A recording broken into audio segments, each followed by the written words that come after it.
Today I'm talking to Laure from My Little Farm, which is based in the South Downs in Sussex. And yeah, what you're doing is incredible. And we'd just like you to share your story, really, and how you came to do what you're doing now. Yeah, thank you. Well, first of all, thank you so much for having me here. Um, Pleasure. so we started this project about 3 years ago. It really started during the first lockdown when we realized that things were not, the world was not working the way we thought, to put it in a very vague way. And Kiva and I, my partner, we kept going on walks to try and figure out, trying to understand the world and also trying to figure out what we could do, what solution existed. And it always came to, we need to buy a piece of land, connect to a like-minded community, establish some sort of self-sufficiency. And so that's where it really started. We started looking for land in the summer of 2020. And in the autumn, we managed to buy a piece of land that's 15 acres in the South Downs. And we had never grown anything before. We had no idea how to grow a single vegetable. So, yeah, real beginners. But yeah, it's been a journey about 2 years of just trying to figure it out, learn how to grow things, how to raise animals. But the most interesting thing on this journey was that we started connecting with a lot of people, obviously like-minded people who had wanted, they had dreamt of buying a piece of land, moving out of the city, starting their own small holding, establishing some sort of self-sufficiency for them and their family. But they were always confronted with the realities and the challenges of doing that. And, buying land isn't easy. It's very expensive. Starting a small holding, especially if you want to be self-sufficient, there's so much commitment and responsibilities that it is basically a full-time job if you want to really be self-sufficient and create self-sufficiency for your family. So we were having all these chats with a lot of people who were saying, oh, that's my dream. Like, I'd love to do that, but realistically, it's just not possible. So we came up with this idea where we could build a small holding that would provide self-sufficiency to people, without these families having to be fully involved and take on the responsibility and the commitments. So basically, the mission of what we're doing is really to provide access to land and self-sufficiency to families in a very accessible form. Families become members. So we set up the small holding, families become members of the farm, and we provide them with the benefits of owning a small holding without them having to do any of the work or, holding the commitments or the financial pressures or the responsibilities. Wow. And how much you charge them, or how does it work? Yeah, so we charge them. So there's three different types of memberships, starting from £29 a month. And with these different types of memberships, families get more, I mean, even individuals, I say families, but it's not just families. Individuals get more or less access to the small holding, depending on their needs. Right. And you have animals too. We are getting animals, actually chickens arriving this week, Oh, and then two heritage pigs arriving next week. So, okay. and then cows and goats and bees. So it's all happening. Wow. And how are you running your previous jobs? Have either of you got your another source of income, or at the moment are you completely reliant on the income from the small holding? No, so yeah, we've stopped our other jobs to fully focus on this, and it has been, more than a full-time job. Really, it's been there's been so much work gone into it. I think especially to figure out how to create a community project that has been, I mean, not a headache, but it has been 2 years of trying to just figure out how to make it work, because when we started this and we realized we wanted it to be a community project, we were going and seeing all these other community projects around, and they were all, well, most of them were dysfunctional in the way that there was a lot of people coming together with different ideas, and even though they were like-minded and understood the world the same way, there seemed to always be some kind of like conflicts or egos getting in the way, and things were just not working out the way that they were hoping for. So yeah, it took us 2 years to really figure out how we could create a community project where families really feel this level of ownership over the smallholding, but that works in a way that maybe egos don't get in the way, and it just feels a lot more positive. And yeah, I don't know if that makes sense. Yeah, yeah, because I think that's the biggest thing, that we're not used to living as a community, and because there's been this sort of, well, I feel it's purposeful push of our ego, then it's trying to reduce this ego and also learn to live together in a way that is harmonious for everybody. But we don't know how to do that because we haven't done it for donkey's years. So Yeah, exactly. yes. So what an achievement. And can you tell me what your previous life was before becoming a smallholding owner?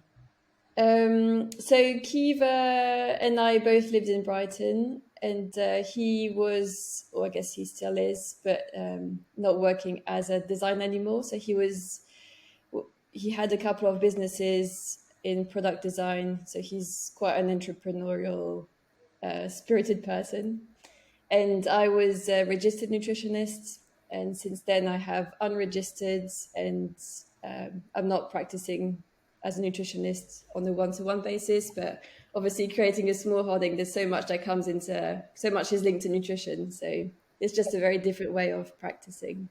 Yes. And I've started to learn recently that even organic farmers can spray, and the sprays that they are able to use can just decimate the insect life around. So now Yeah, I'm at the point that you can only know what's going in your body if you grow it. yeah, so that's why we don't want to go down the organic certification route. Yeah. Just because I think, yeah, exactly, for a few reasons. What you were saying, that their standards are not actually that high. So the way we grow is so much better than the organic certifications, because obviously they still spray, but they spray organic stuff, so it's just non-synthetic chemicals. But yeah, so I think for us, it's really about building that trust with the families, and they can get involved with the growing. They see how we grow. They come to the farm every week. They sow the seeds, they plant the seedlings, they harvest, and they're completely part of this process, which I think is so much more important than just relying on the label that says organic or biodynamic or whatever. Wow. And do you do educational stuff? Because to me, this is so lacking in our schools. You can come out knowing how many wives Henry VI had, which pretty much everybody in the world knows. So I don't know why you're being taught it in school. No, having no idea where seeds come from for celery or broccoli or lettuce. Yeah. Yeah, it's just great. Yeah. So are you offering something like that for the community? Yeah, so education is definitely a big part of it. Or actually, most of our families, I'd say 90% of our members, or even maybe a bit more, are homemade families. So, Oh. so they really want their kids to learn those real life skills. We haven't started. We don't have a proper educational program yet, but people do get involved, and we do some sort of workshops and farm days where families can get involved, and then they'll be with a group of farmers all day, just helping them and learning kind of as they do, on the job. Oh, Um, that's but a yeah, education is definitely an important part of it. Yeah, and that way is probably actually far more natural than hosting a specific workshop. It's just getting families used to being around farmers. Yeah, yeah. Mm, wow. And so will you, I know at the moment no one lives on site. Is it something that you'd open yourselves up to, like people coming to learn from you so that they can go off and set up their own, small holding? Is that something you're looking into? Yeah, so actually, some of the families have joined the farm, this My Little Farm, with that intention. So I think we kind of see ourselves as like a transition project in many ways. So a transition between the old system and maybe the new system. Whereas some community project, they would have gone all into the new system where it's all about bartering and everyone making decisions together. And then that tends to not work because obviously people are so used to the existing system. So in that way, we have positioned ourselves as a transitional project, but Yeah. then also transitional for some families within some families' lives. So we provide the benefits of a small holding to some people who, for example, still live in cities and have a job, and they'd love to start their own small holding, but realistically it's just not possible for them to just like quit their full-time job, move out to the country, buy a piece of land and start their own thing.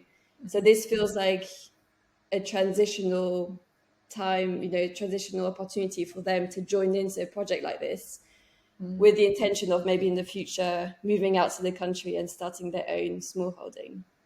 Wow, that's amazing.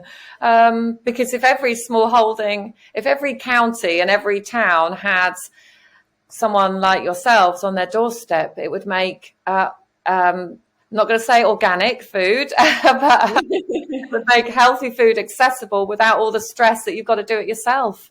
So that is, Yeah, wow. yeah, Gosh. exactly. And yes, so people at the moment they have to pay a monthly subscription to come and use your facilities. But you've got a website, haven't you? Or not use your facilities, but to get involved. And is it mylittle.farm.co.uk? Sorry, my Wi-Fi just went for minutes. Sorry, what did you say? Yeah. So there is a delay. And how do people get in touch with you? Have you got a website, Facebook, Instagram, all of that? Yeah, so website is mylittlefilm.uk, and Instagram is the same, mylittlefilm.uk. We Okay. still need to get onto the other platforms. I know there's so much, isn't there? And you actually, most of the time, you just want to be outside in the garden. Yeah. Well, thank you very much for your time. We're going to carry on talking, but for our radio show, we need to say goodbye because, we've got an allocated time slot for you. But yeah, thank you so much for your time. And what an inspiration. Thank you so much. Okay, yes. So, oh God, I wanted to tell people about your free birth. Yes. Anyway, so, we'd obviously love you to share your very exciting news. Yeah. You're 7 months pregnant? Around there, I think. Obviously, not having done any scans, you don't actually get a precise due date, or not that they mean anything anyway. But yeah, around 6 months and a half, I think. Wow. And, I think for us, obviously, the self-sufficiency, and that doesn't just apply to growing your own food and where you're even at like education. It's really a whole, I'd say it applies to everything in your life, really, from education and deciding, families deciding to do home eds and being more self-sufficient with that, to also like the pregnancy and health, just like that feeling of like wanting to take responsibility and just taking responsibility, I guess. Well done. I mean, considering, you've come such a long way in such a short time, that is pretty amazing to then go from living in Brighton to buying a farm to now having a birth with no midwife Yeah, and yeah. nothing. How did you learn about free birth? Was it the people you were mixing with? I think just over the past few years, just having completely lost trust in the NHS and the medical system as a whole. I knew from that point that I was not going to get involved with the NHS. And that's, they always tell you you need to give birth where you feel the safest. And I feel safer anywhere but in the hospital. Obviously, if there was something really bad and I needed, an emergency C-section or something, obviously I would go. But I preferred not getting involved with it unless there was an emergency, which is how I see the NHS and the medical system should be used really for emergencies. Exactly. So I think I just had that feeling of like, okay, well, I know I don't want to get involved with the NHS, but then it was funny because when I found out I was pregnant, most people would then be the first thing you do is maybe you call your GP, and then you set yourself up with them and you start going to appointments and things. And I was just thinking, okay, well, what do I do now? Like, I don't want to call anyone. I don't want to call a GP. I don't want to call the NHS. So, can I call anyone? So I actually just started looking for like doulas and birth keepers, and got in touch with a few birth keepers and doulas quite early on, which they thought was really funny because usually women wait until they're in their third trimester maybe to get in touch with a doula. And I was just thinking, well, I just need to tell someone to know what to do. Yes. So that's how it started, and then just obviously it is like a massive rabbit hole once you start looking into it, and then just finding loads of people online, and then books. What books can you recommend that have really stood out? Um, there's there's a couple of books on free birth. At the moment, I've actually got a few here. This one, Home Birth on Your Own Terms. I don't know if you'll... Oh, wow. This one basically tells you how to have an unassisted home birth. Right. So I think it's like a guide for it, which is in a very gentle way. Yeah. And then there was Ina May's books, which you may have... She's very popular on Joy Division. Yeah. Yeah, unfortunately, sorry. I came across her after I'd had my 4 children. So. Yeah. She's got a few really good books. And then there's this French man called Michel Audin, who kind of started the whole free birthing movement in France. And France is just so medicalized. I think I'm not 100% sure, but I believe it's actually illegal not to have a scan in France. You don't have the option not to. Wow. So it's pretty hardcore over there. So I'm glad I'm doing it all here. We are lucky, aren't we? Yeah, I think that's why, again, I think you are able to live a good life here and just tap out as much as you can of the system. Some aspects that are very hard to, and some like birthing and schooling, we're really lucky to have that option.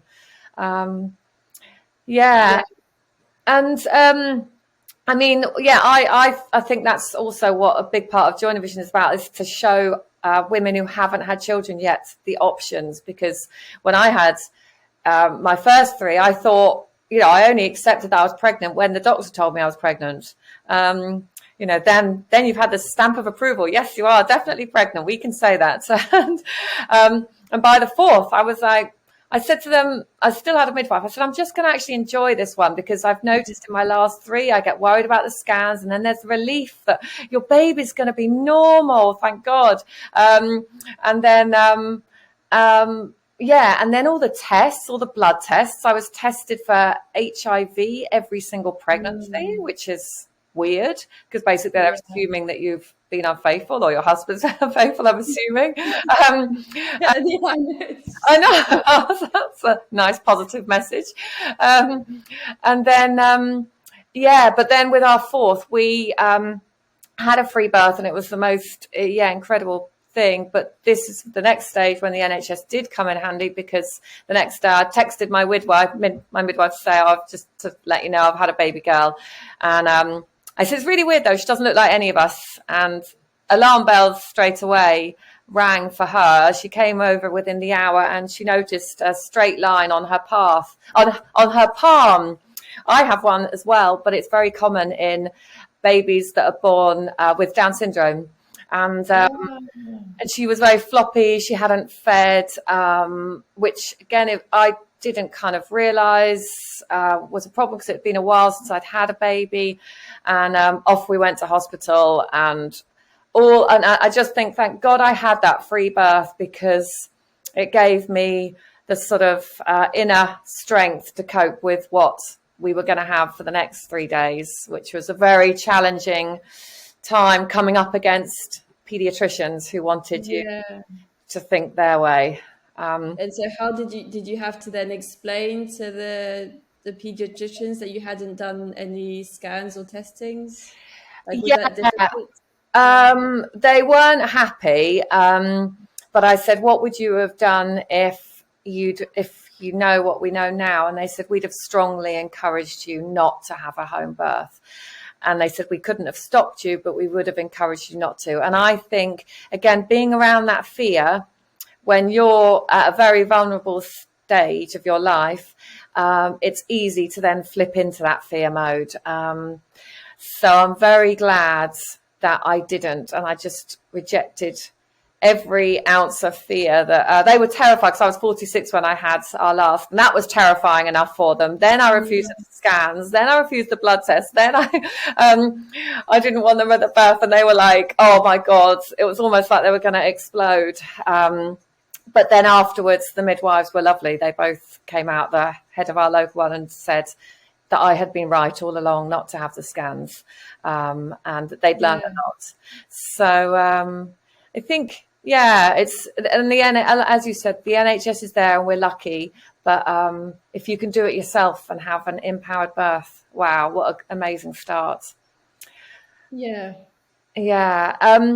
Gosh. Well, yeah. I'm very, very excited for you, and very just proud. I'm not. You're not my child, but very. It's so impressive. And I just feel like, yeah, it's incredible to meet someone that is already on this journey for their first child, and that's kind of, Oh, thank you. yeah, it's exciting. So, do you have any plans? Do you know where the baby's going to be born? Have you got any visions yet? Probably at home. We did consider having a birth on the farm, but I think I think I would probably feel the home is just more private, and there's all my things, and so yeah, probably at home. So you don't live on the farm? No, So where do you live? Close by? so so we live in Lewis, Ah, so okay, we've got a flat in Lewis. right. Well, we could we could make it happen, living on the farm. There's no planning permission at the moment for residential, but because we are a farm, it wouldn't be difficult for us to get it. Yeah. But I think if we do get some sort of planning permission granted, it would probably be for a small home for a couple of farmers who would be managing that farm, and Yeah. possibly not us. But yeah, it's so we live in a small flat in Lewis, which is also really nice. But it's quite nice having both, like the living within a town, also spending our days at the farm. Yeah. Yes. Well, all about grounding, isn't it? And getting your Yeah. hands in nature. And and what are you planting at the moment, or are you pretty much underway? In terms of your season, So did you say planting or planning? planting. Planting. So at the moment we're planting out quite a lot. So we grow in 20-meter long raised beds. So they're no dig beds. They're just compost. So we pretty much planting out, I don't know, a few beds a week at the moment, at least. Then lots of seedlings, which is really nice. Like the greenhouses have loads of seedlings in them. Wow. But yeah, just like lots of leafy greens and beetroots, and what else did we plant? Lettuces. Um, Have you got an orchard? yeah, we've got a forest garden. Wow. I don't know if you're familiar with that. It's Yes. it's basically a lot of different fruit and nut trees. They're all very young at the moment, so we just had a few tiny apples last year. So hopefully this year there'll be a bit more. But yeah, we planted that 2 years ago. Wow. Gosh. Oh, it's amazing. And have you got like, because the winter season is quite tricky, isn't it? Because do you jar a lot of your produce up? We haven't so far, just because it's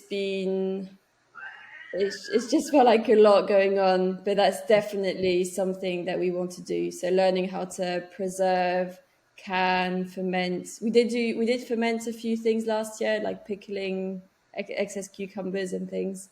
But yeah, that's definitely quite a big part of it. We want to get really good at preserving our summer produce and having that throughout the winter. And then the members would also receive, those canned and fermented produce during the winter. And so you've got chickens coming. Will you have egg laying chickens and chickens for meat? We're starting just with egg laying chickens, and we wanted to get them quite a long time ago, but it's been so hard to find a supply that first of all doesn't vaccinate the chickens at 1 day old. Everywhere seems to do that.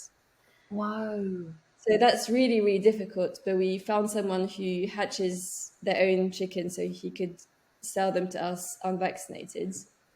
And then the other thing that was really difficult is that most farms actually use hybrid chickens, Yeah. even for egg laying.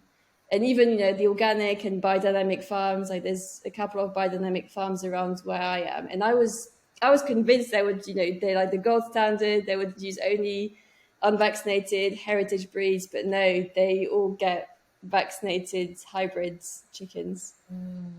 So yeah, that's been hard, but we've gone for some heritage breeds, which there's just so many more benefits getting heritage breeds compared to hybrids.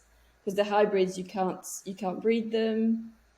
They are Oh, bred to be more commercial, so they don't have all those natural instincts. I think the heritage chickens just they dig a lot more. They have a lot of more natural diet as well, because they'll go dig deeper to get the worms and things. So wow. yeah, it's been just like a massive learning curve as well. Yes. Oh my God, because we just bought 8 chickens, but we had the chance to get hybrid chickens from our friend in Sussex, but we weren't going Mm. down. And yeah, and I picked up these 8 chickens and he goes, oh, they won't put on weight. He said they're bred not to put on weight. I was like, what? And then he said, yeah, they're just bred to lay. And so I was just saying to the people that we live in our house with. I said, God knows what they've done to these chickens to say they won't put on weight. And he said, you can give them as much food as you like. They will not overeat. I was like, so now we have 8 hybrid chickens. But again, you learn these things Yeah, through doing, don't you? So yeah. But and next, it's harder to be self-sufficient as well, because you can't breed them, so you have to yes. keep buying in more stock.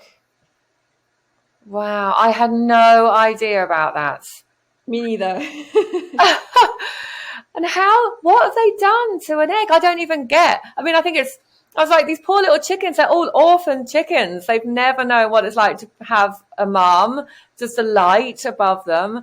And never know what it's like to live with a cockerel, because I guess they're all just headed off straight away. Yeah. Yeah. And it makes you realize how wrong our farming has gone.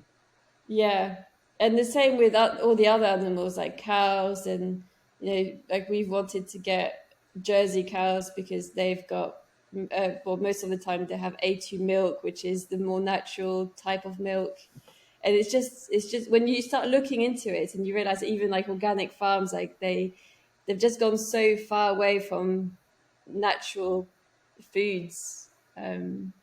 Wow, I know. I didn't know cows were. I mean, God, I suppose it makes sense, doesn't it? Because they're all artificially inseminated. Yeah, yeah. What a job. Okay. Oh, well, thank you. Well, maybe we can have a chat again in about 6 months' time. Yeah, I'd love that. Yeah. Yeah, and we can hear about your news. And but yeah, what an inspiration! And it's just lovely to know that you're opening yourselves up to, because I think a lot of people put blocks in front of them and go, "Well, I haven't got enough money to do that, so I can't. I can do it," or "I'm trapped in my job," and blah blah blah. But you're actually making sure you're opening yourselves up so it is accessible to others, and then Yeah. yeah, and hopefully inspire a few others to set something up in their own local area similar. Yeah, I hope so. Yeah. All right, well, I better let you get back to your veggies. Thank you so much for this. Oh, It's been really nice chatting. yeah, pleasure. Great to see you after connecting. Yeah, it was Venetia Yeah. who last Monday she said her sister lives down there, and Venetia was the reason why Join Vision happened. Really, she put a post out on next door. She got slammed down by it, so I quickly messaged her. We met in her garden party, and we decided to connect our two groups of like-minded people, and Join Vision began. Mm. And it was her sister last week that said to Venetia about you guys. Um, so, Um, so mm. yes, we're all connected. Yeah, yeah. It feels so good to be all connected like this, doesn't it? It does. I Yeah. know. All right. Well, have a good day and thanks a lot. Yeah, thank you, you too. Okay. Bye-bye. Bye. Bye.